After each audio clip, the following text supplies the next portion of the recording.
Well, thank you so much. And thank you so much to everyone who showed up and is maybe far away in distance, but very close to all of our hearts. So thank you so much. It's really a pleasure. I was flipping through all the videos and seeing all of you. So thank you so much for joining us.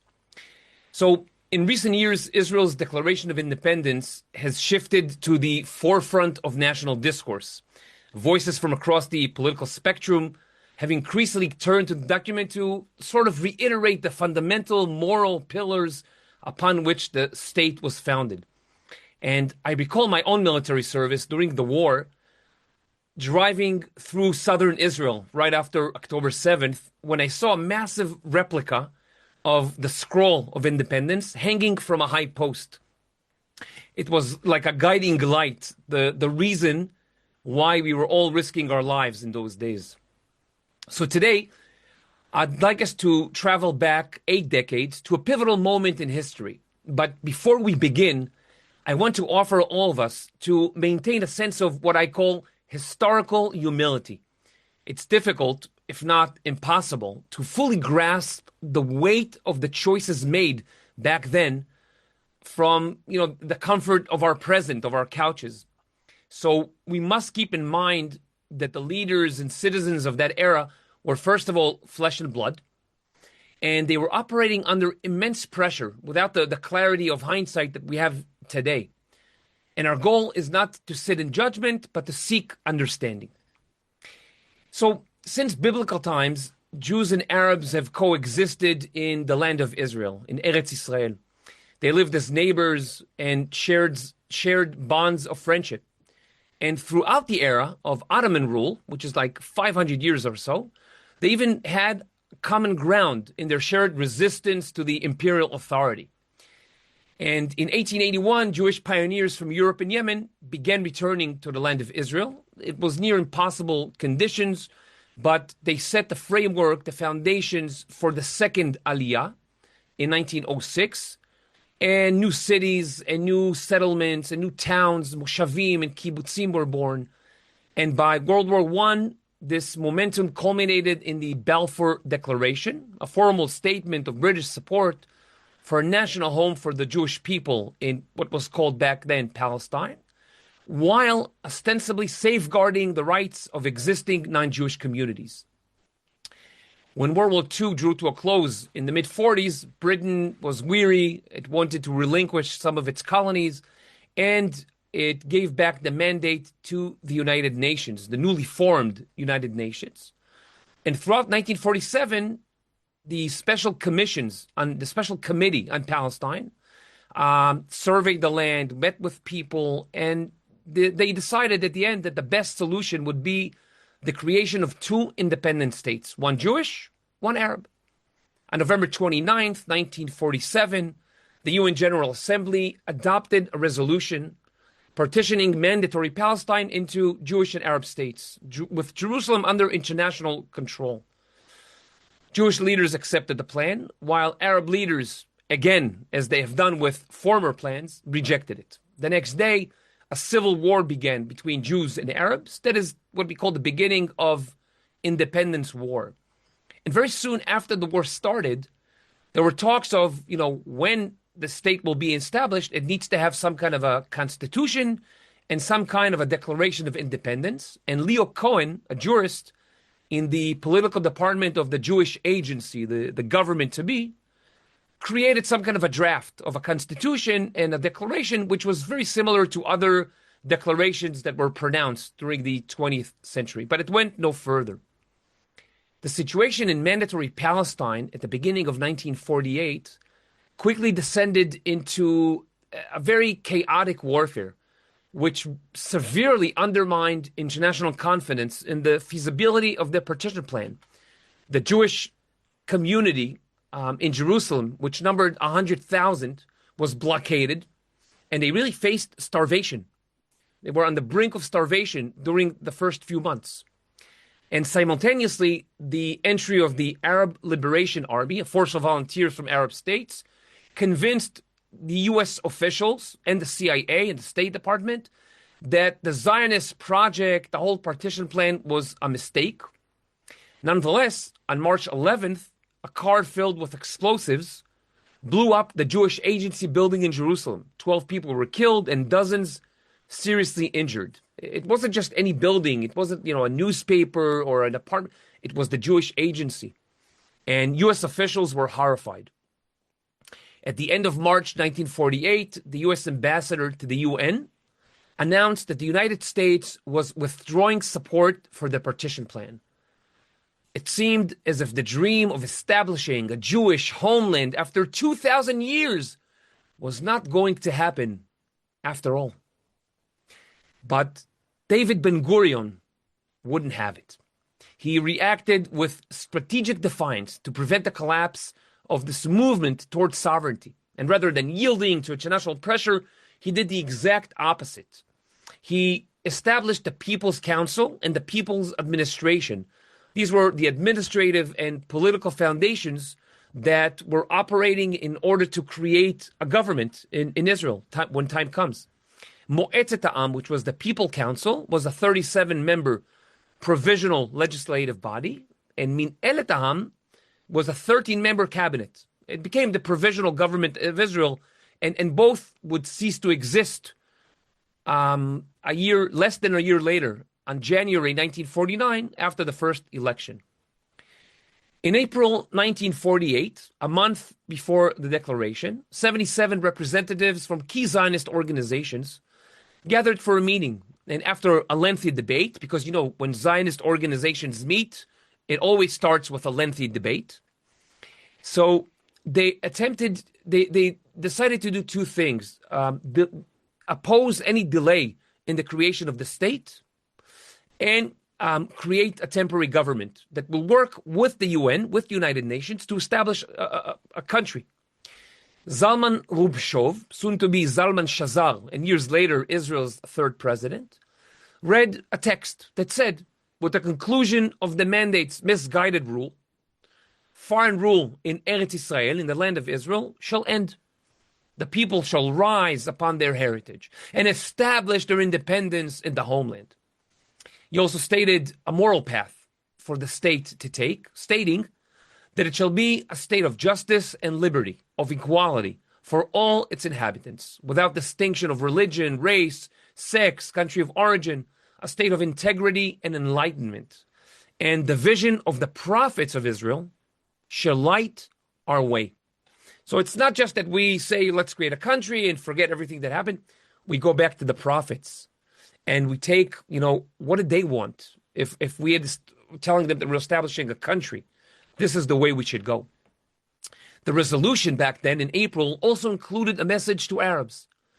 It said, we call upon the Arabs, inhabitants of the Jewish state, to join hands for brotherhood, peace, and cooperation. But it was a resolution. It wasn't an actual declaration. And the question is, if the declaration would take place, nobody was sure that day, there was so much pressure. But if a declaration would take place, it would no doubt be a monumental event. How do you pronounce the establishment of a state, a homeland that you've been dreaming about for nearly 2,000 years? Even when I say these words and I lecture a lot in the army, I always get goosebumps, putting myself in the shoes of people that lived 80 years ago and are about to do this crazy thing. So by the end of April 1948, the task of drafting a declaration was given to Felix Rosenblatt. He would be named Phineas Rosen, the first minister of law in Israel. And he was putting together back then the future Ministry of Law. So he gave this task to one of his assistants, a 33 years old Mordecai Beham. And Beham, he was born in Ukraine. He made Aliyah with his parents and studied law in London. Beham received the task on a Thursday evening, and was asked to come up with some kind of a legal document right after the weekend, within a few days. The next day, Friday, was Passover Eve, and then Shabbat. So Beham was nervous, and you can understand why. was one heck of a task. And as the weekend came around, he didn't know what to do. It's the weekend. Libraries are closed. What do you do? So the thing is, always find a neighbor with a large library. That's the secret. And that's exactly what he did. He had a neighbor by the name of Rabbi Harry Davidovich. He was a translator. He translated Shakespearean plays and had a large library at his house. Davidovich was a conservative rabbi who served in the U.S. Army during World War I. And he made Aliyah to Israel in 1934. It was a true Zionist. So Be'am needed something to start with. Whenever you start a document, what do you start with? You need a basis. So he and Davidovich took another declaration and used its basic pillars to draft the document. You may guess, but it was the American Declaration of Independence. And Be'am's draft incorporated the philosophical ideas of the American Declaration and the English Bill of Rights, and he quoted from the Old Testament and Jewish concepts. To this day, we don't know what happened during that day, during that Shabbat and Passover holiday. It remains mysterious. Be'am's version was only found by Professor Yoram Shachar a few years ago. So we don't know for sure what happened, what other texts were used. We don't know how far Davidovich assisted Be'am. But by the end of that weekend, a draft was ready. Now, to us today, it may seem natural, the American Declaration of Independence, democracy, but the Jewish state political mindset at the time was more Marxist nationalism. But the London trade lawyer and the American rabbi used what they thought was a good basis to start with. So it's not trivial, and it's really not natural. Other people would have used something else. But both Israel and the U.S. were seeking independence from the British. But then again, many other countries were as well. So Be'am wrote a legal text using the word whereas at the beginning of each statement. It looked more like a document you would sign when, applying for a loan. But there was a problem. The American Declaration of Independence states the following. And for the support of this declaration, with a firm reliance on the protection of divine providence, we mutually pledge to each other our lives, our fortunes, and our sacred honor. It really sounds like a declaration of a kibbutz when you set up a kibbutz. So Be'am wanted to include the word providence, but he could not include the word God. There were too many objections. There were atheists and Marxists, and there were religious people. It was really a tough decision. So he found a solution. Be'am replaced the word providence with two words, Tzur Israel, which means rock of Israel. It was a masterful compromise that both secular and Marxists and religious representatives could live with. By using the term rock of Israel, Be'am employed a biblical phrase that the religious community interpreted as a reference to God. Secularists could view it as the strength of the pioneer and military organizations. So, rock of Israel, you can translate it any way you want. Interestingly enough, this term appears only twice in the Old Testament, in the second book of Samuel and in Isaiah. In the King James Bible, it's translated as the Mighty One of Israel. So for the next few days, a legal team reviewed Be'am's draft and made several drastic changes. All references to the Bible were omitted. References to Anglo-American texts vanished, and some paragraphs were reworded. Rosenblatt passed the second proposal to another lawyer, Tzvi Berenson, who will later become a very prominent figure and a judge. And again, this draft was drastically changed. The natural rights of individuals were replaced by the rights of the state. The historical Jewish tradition of the state was replaced by the history of the Zionist labor movement. It was very important to, talk about that movement. And once Berenson is done, his draft begins by saying, by virtue of the unbroken historical and traditional connection of the Jewish people to the land of Israel, and through the labor and sacrifice of the pioneers, builders, and defenders who made the wilderness bloom and reestablished it as the national home of the Jewish people. And, it's now it takes that more of a declaration. Berenson also declared that the new state will cooperate with the UN. The UN Universal Declaration of Human Rights was only written in December 1948. So they go back to the UN Charter all the time. Now, here's something interesting. Berenson added a section which defined the new country as democratic and agreed that its borders will be exactly according to how the UN set it out to be. So he declared the establishment of a free, independent, and democratic Jewish state in Eretz Israel within the boundaries outlined by the resolution of the United Nations GA, General Assembly. Following the Berenson proposal, the draft returned to the legal department, where again it was trimmed and fewer promises were made. You know, the less promises you make, the better, general in life. And the legal team that worked on it moved the word democracy to a new paragraph. And it also said it will be a state of liberty and justice and peace in the spirit of the vision of the prophets of Israel and the father of political Zionism, Theodor Herzl, and in accordance with the UN Charter. And again, they call upon Arabs, citizens of the Jewish state, to take part in building our state. So there was a draft, and it was almost ready. But at the same time, another draft was being written by Hirsch Lauterpacht, who was an expert in international law. Lauterpacht was among the most prominent jurists of the 20th century. He was a key architect of the definition crimes against humanity during the Nuremberg trials. And he later served as a judge at the International Court of Justice. And upon request, probably, we don't know for sure, probably by his relative Abba Ibn, Lauterpacht composed a draft of a declaration, which he sent to Israel. And the draft was designed to exactly align with UN Resolution 181, which is the partition plan. And he framed the establishment as a lawyer would to say, this is Resolution 181. This is what we will do, exactly 1-to-1. The same thing, we will do exactly the same. Lauterpacht aimed to ensure that the new state promises to be a law-abiding member of the international order and to do exactly as it was told. But his draft was rejected in favor of the Berenson and Beham draft, which was now moving forward. In early May, Moshe Sharet, who was Israel's top diplomat and will be the second prime minister, returned from a high-stakes mission in New York, bringing sensitive intelligence that he delivered directly to Ben-Gurion. He went to his house and directly gave him the news. He reported that while the Soviet Union would support Jewish independence, the U.S. State Department strongly opposed it.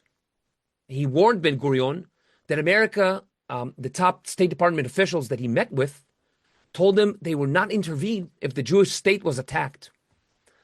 Recognizing the potential for panic, Ben-Gurion told Sharet to calm down, to suppress his pessimism, and to maintain the resolve of the leadership. So the following day, we're 2 days almost before the declaration, there's a meeting at the People's Administration, Minhelet Am, and Ben-Gurion brought the issue of establishing a Jewish state in the land of Israel to a vote. People weren't sure. They weren't sure it's the right thing to do. They knew the Arab countries would attack them. They knew the U.S. promised not to support them. They didn't know if it was the right decision or they're going into like this mass suicide 3 years after World War II ended and the Holocaust. What a tough decision to make. I'm glad I wasn't there. I wouldn't have been able to take the pressure. So 10 members were present. 2 were held up in Jerusalem, besieged in Jerusalem. 1 was in the U.S. And military experts, when asked, do we have a chance, said 50-50. We're not sure. We have shortage of equipment and manpower. And they argued that Arab states held a military advantage. But Ben-Gurion applied all of his political weight to ensure his desired decision was reached. To this day, it remains unclear whether there was a vote or not. We're not sure. But Ben-Gurion managed to secure the approval he needed. It was decided that the Declaration of Independence would be issued on the day the mandate ended, Friday, May the 14th, before the onset of Shabbat, of the Sabbath. The Hebrew date was the 5th of Iyar, 5708. And since the road to Jerusalem was blocked, it was determined that the ceremony will be held in Tel Aviv. One critical issue remained unresolved, that the new country didn't have a name. Now it seems to us, Israel, they didn't know what name to call it. They said maybe Judea, but the part of Judea wasn't given to the state of Israel. Zion, Jerusalem, was under international law. They didn't know what to do. So Ben Gurion proposed Israel. And many found it odd. They tried to say the government of Israel, a citizen of Israel. Some didn't like it at all. They voted against it. But despite the initial hesitation, there was no superior alternative. So with only 48 hours to the declaration, the matter was put into a vote. And 7 of the 10 members voted in favor, officially adopting the name Israel. During the meeting, they also debated the wording of Israel's Declaration of Independence. Ben Gurion adamantly opposed defining the country's borders, pointing out that the American Declaration of Independence had similarly omitted such specifications. And his position carried the day. The committee voted to exclude the definition of borders. After the vote, a small team was appointed to finalize the text. Moshe Sharet took the lead, and the next version, one version before the final version, was entirely his. Sharet was under immense pressure.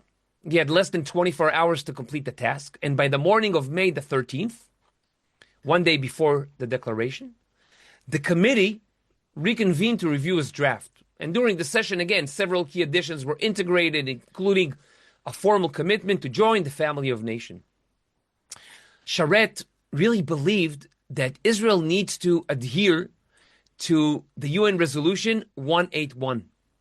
And he made sure again and again to say this in the meeting and in the draft itself. He believed that if Israel was to align with the partition plan, it would encourage President Truman to support the new Jewish state. And he made sure it was stated clearly in the declaration.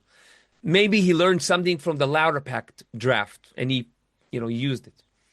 During the morning of the 13th, Sharet makes one interesting change.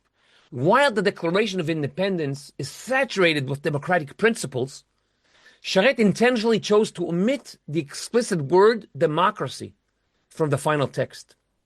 Now, it's likely that Sharet felt that the word appeared prominently in the UN partition resolution. We don't need redundancy. And the partition resolution required both Jews and Arabs to hold elections for an assembly and along democratic lines and to establish a democratic constitution. So if you go with 181, the resolution, partition resolution, you have to be democratic. So beyond avoiding this repetition, the founders may have had more strategic moves. They may have been afraid to alienate the Soviet Union or other non-democratic nations whose support was really critical at that time. And it was also unclear what will happen after the war, how many Arab residents would remain in Israel.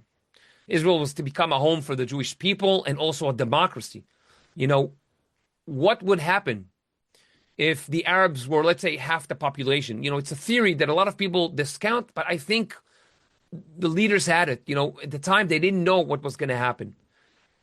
They didn't know how many residents of Jews and Arabs are going to be. So that could have been also something interesting.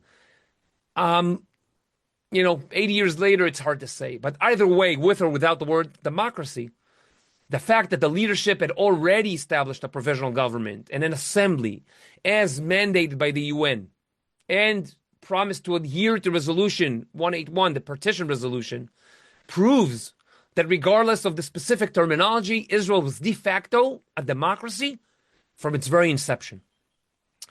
Preparations were made to announce the founding of the state on Friday afternoon before Shabbat. Invitations were sent to 200 members. It was a museum in Tel Aviv. It was very small, so only 200 people could come in to the museum. And Ben Gurion asked to keep this a secret. But of course, a secret in Israel is very hard to come by. So the newspapers immediately picked up the news and published the date of the declaration. Ben Gurion was furious.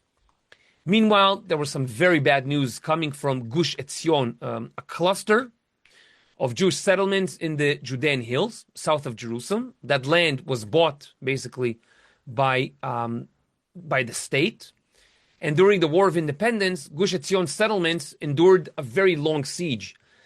A day before the declaration, one of the settlements, Kfar Etzion, fell, and its 160 members, as ordered to do, surrendered. During the night, news arrived that they were all murdered in cold blood. And there was a fear that this would happen in other locations following the proclamation of the state.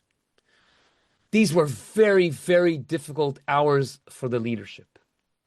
But Ben-Gurion knew these were also the hours he had prepared for during the past 40 years. These were the hours that every generation of Jews had dreamed about since they had to leave Israel and could not come back since the days of Bar Kokhba almost 2,000 years ago. On the night of the 13th of May, Ben-Gurion takes the resolution home. He reads Sharet's resolution and felt it was more, again, a legal document. It covered every aspect of the foundation of a country, but Ben-Gurion felt it didn't have sentiment, a heart. He starts editing the document until the wee hours of the night. Ben-Gurion thought that a Declaration of Independence needs to tell a story, to explain the why before the how. And he opens the declaration with a short story for the world to hear. The land of Israel was the birthplace of the Jewish people. Here, their spiritual, religious, and political identity were shaped. Here they first attained statehood, created cultural values of national and universal significance, and gave the entire world the eternal book of books. So that's an opening. And Ben-Gurion removed legal wording. He deleted all the whereas. In Hebrew, it's ve'oil. Whereas. He removed everything. He removed all the unnecessary rhetoric. He shortened the draft by a quarter. And he removed parts that call upon the UN and the world to defend the Jewish nation. He didn't want anyone to defend the Jewish nation. He knew it was his and the people of Israel's job. And he also made another very small change, but a very interesting change, I think. The draft said that the government will grant equal rights. But Ben-Gurion claimed the state does not give or grant equal rights. They belong to the people in the first place. The state has to maintain. The state has to safeguard them. And in the declaration, it says the state will maintain complete equality of social and political rights to all of its inhabitants. It doesn't grant, it maintains. That's beautiful, I think. This minor change allows us to understand Ben-Gurion's worldview. In his opinion, the state is not a tool designed to serve. In his opinion, the state is a tool to protect and serve. The state is a tool to protect and serve these exact rights. But the state was not a source of them. It doesn't grant. I'll grant you. No. It has to serve and protect. Anyway, PD. On the morning of May 14th, Ben-Gurion wakes up. Didn't sleep much. He eats his daily kuchmuch that Paula, his wife, made for him. It was a mix of soft white cheese and raspberry syrup. Don't try it at home. And by noon, why by noon? Because if he submits it in the morning, people could have, many hours to argue. He submitted it by noon. He submitted the text for approval in a meeting of Moetzet Ha'am. The meeting starts at 1:50, 2 hours before the declaration was due to be made. Debates, are heated, but they last an hour because, they have to go. There were several objections, as one could expect. Some requested changes to the language. Others wanted to add specifically the word God. Others objected to it, and some were worried that borders weren't specified and the UN wouldn't, like this Declaration of Independence, wouldn't accept it. We don't think about it, but there was an option that the UN and the US would not accept this declaration. Moments before the vote was to take place, Ben-Gurion stopped everyone and said, "This is not the Constitution, but merely the fulfillment of the requirements set forth in the partition resolution." And this way, calmed everybody down. Every party had reservations, but the magnitude of the hour prevailed. The text was accepted at 3 o'clock in the afternoon. An hour later, everyone gathered in the hall of the Tel Aviv Museum on Rothschild Boulevard. Chairs were brought in from nearby cafes. Decorations were bought in stores and hung on the walls. Everything was, quickly. There was no time. And many of the people involved in writing the Declaration of Independence believed it was a document that had to justify the creation of the state of Israel, not a document that will serve as a guiding light. For sure, they couldn't foresee that it will be a guiding light as it is for us today. Ben-Gurion's final version was altogether not very different from the drafts that preceded it. It opens by recalling Jewish history, the work of recent pioneers, such as Herzl and Balfour Declaration. The second part is the legality of the right of the Jewish people to claim statehood, referencing Resolution 181.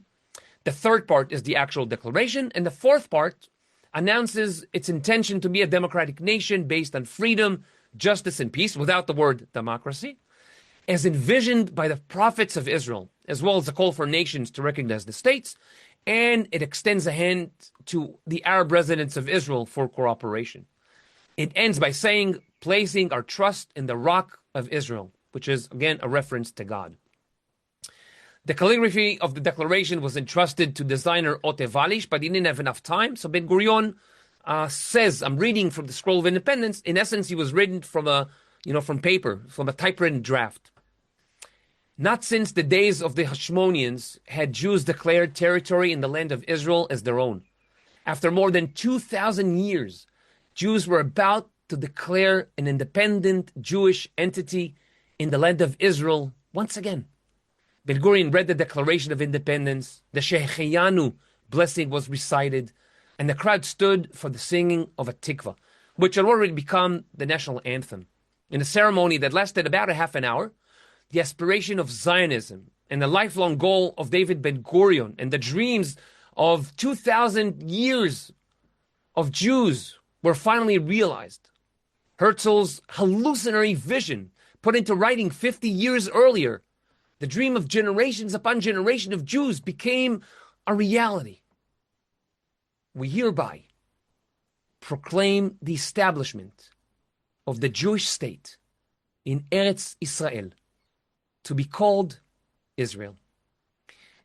Today, the scroll consists of 3 stone parchments, but it's rarely presented to the public for fear that it may be damaged. The day after the declaration, Truman and the United States recognized Israel. His advisors told him not to do so, but Truman said, this is the right thing to do. And I didn't care, he would write, I didn't care what the Arabs liked, whether the Arabs liked it or not. It was the right thing to do. As months passed by, the war came to an end, elections were held, and from the onset it was clear that drafting a constitution would produce an eternal crisis. Ben-Gurion recognized it, and he said, England does not have a constitution as well, and it's not so bad for them. He said, there are burning issues at hand. It's no small feat to wage a war, build a land, bring in immigrants. We must work at a rapid pace. And he put the writing of a constitution aside. As you probably know, to this day, Israel does not have a constitution. In the absence of a formal constitution, the declaration stands as the sole aspirational document of the founding era. It's unique as it attempted to put forth the priorities and principles intended to serve as the bedrock for Israeli society. Israel's Declaration of Independence is a foundational compass, a credo. It's an I believe, or in Hebrew we say ani ma'amin. It maps out the ethical and historical path upon which the nation was built. We must return to it again and again, not merely to study our past, but we must return to it to recalibrate our future, reminding ourselves of the delicate balance between a sovereign Jewish state, the words of our prophets, and the universal principles of freedom, justice, and peace. The Declaration of Independence serves as a permanent mirror, challenging every generation to ask, are we still walking the path of our prophets, our visionaries, and our founders? Are we still walking the path they had envisioned. And I'd like to end with a really short story before I hand back the broadcast to Dvorah. Ben-Gurion met with Truman in 1961, and they met in a hotel, in a New York hotel. Photographers and reporters waited for the two of them in the corridors, and after a brief exchange of pleasantries, Ben-Gurion told Truman, I want to tell you something. I don't know what Americans say or think about you, but in the eyes of the entire Jewish people, you will be remembered eternally. Ben-Gurion uses the words Netzach Netzachim, for eternity of eternity, and for your support of Israel. Upon hearing Ben-Gurion's words, Truman began to cry. And he was unable to hold back his tears. He rose to leave. Ben-Gurion tried to delay him slightly, allowing him a moment to catch his breath, but Truman, still in tears, exited the room and walked away. When Ben-Gurion emerged a few minutes later, the many waiting journalists asked him, what did you see? What did you say to Truman that he had been weeping? And, the fact that we were still talking about President Harry Truman and the wonderful thing that he did, recognizing the state of Israel hours after. We must say that Truman didn't know that Israel did not include the borders specified in the resolution in the declaration. Some people will say that, he was in a rush to his golf day. Some will say that he just knew that it was the right thing to do. But in any case, the declaration serves as a permanent mirror, I think, still today. And I constantly ask myself again and again, what would the prophet say about it? And I think they would be proud of it. Thank you. That's my personal opinion. So thank you so much for enduring all this. I'd now like to hand back the broadcast to Dvorah for the live broadcast